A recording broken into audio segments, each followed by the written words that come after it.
And then it kind of felt like everything just plummeted for whatever reason. Too bad. So it's interesting because I had a situation where my business was growing. I was kind of building clientele. I was building kind of a community within the business world here locally.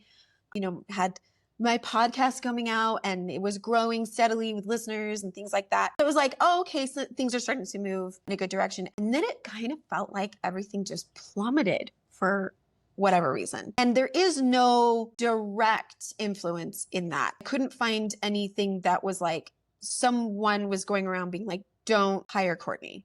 It was just like all of a sudden people just stopped coming. I think that's one of the hardest things. I'm just going to plug this in there really quick because also being a small business owner, you try to make sense of why something like that happened. Like everything was going really well and then it just stopped. And you're like, did I say something? Did I do something? Did somebody else say or do something? And you try to make sense of it. And if there's not like, oh, well, you went on a podcast and said some really offensive things, so nobody wants to go to you for your services anymore. Right.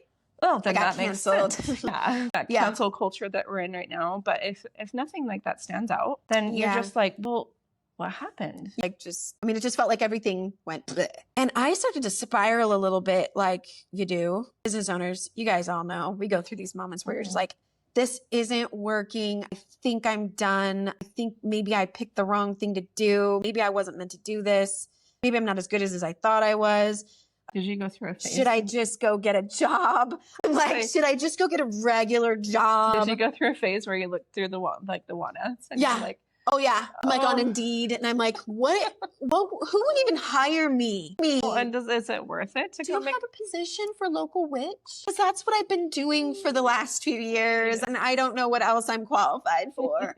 I'm sure I'm a lot more qualified than I think I am. But the point was, and everybody who's ever owned a business goes through this.